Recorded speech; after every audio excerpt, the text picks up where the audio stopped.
अधिनियम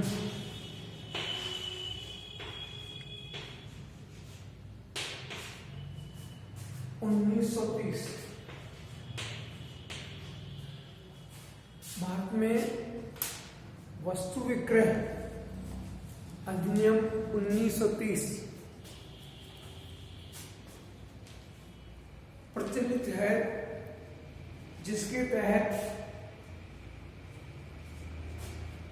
कोई भी व्यक्ति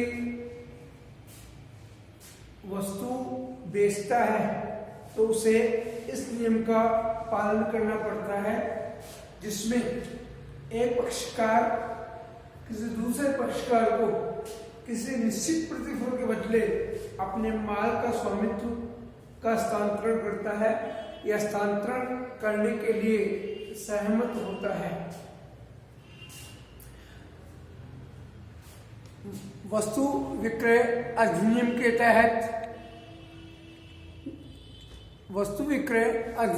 तहत निम्न आवश्यक तत्व होते हैं। पहला, दो पक्षकार।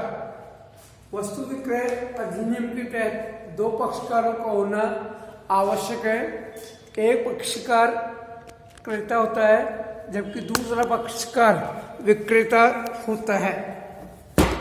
क्रेता और विक्रेता दो पक्षकार होते हैं। क्रेता वह व्यक्ति है जो किसी निश्चित मूल्य के बदले माल का स्वामित्व अपने अधिकार में ले लेता है, जबकि विक्रेता वह व्यक्ति होता है जो निश्चित मूल्य के बदले माल का स्वामित्व किसी दूसरे पक्षकार को हस्तांतरित करने के लिए सहमत होता है। माल वस्तु विक्रय अधिनियम के तहत माल आवश्यक सामग्री होती है।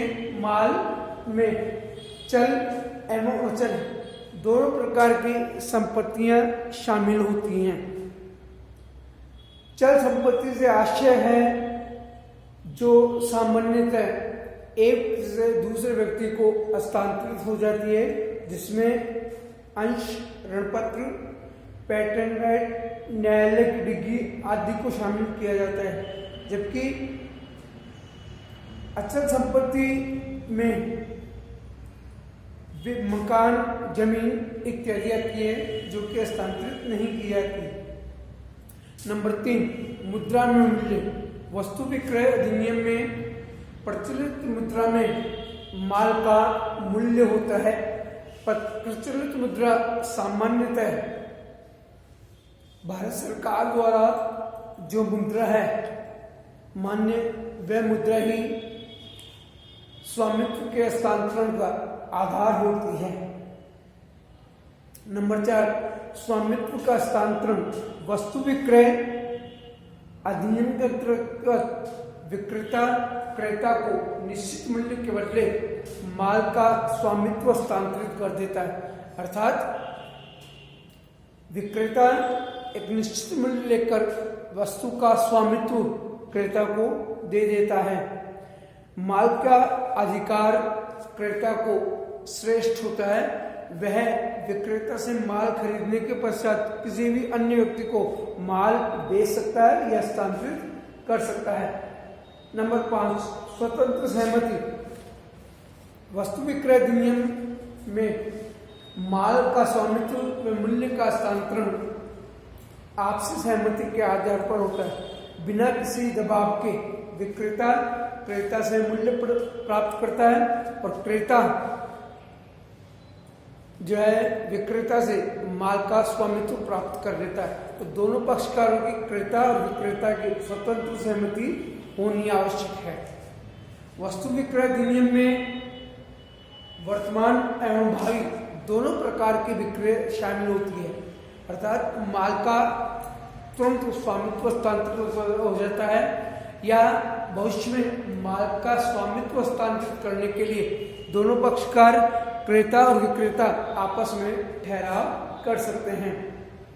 नंबर नेक्स्ट 7, सशर्त एवं शर्त रहित विक्रय का अनुबंध शर्त रहित भी हो सकता है और शर्त सहित भी हो सकता है। अर्थात विक्रेता क्रेता चाहे तो शर्त लगाकर उस माल के विक्रय का अनुबंध कर सकते हैं चाहे तो। और लास्ट है वैध अनुबंध के आवश्यक तत्वों का होना। वस्तु विक्रय अनुबंध में वे सभी आवश्यक तत्व होने अनिवार्य हैं जो कि सामान्य अनुबंध में होते हैं, अर्थात दो पक्षकार हो, पक्षकारों में अनुबंध करने की क्षमता होनी चाहिए, लिखित या मौखिक सहमति होनी चाहिए इत्यादि सभी प्रकार के तत्व इसमें विद्यमान होना अनिवार्य है। ठीक, आगे कल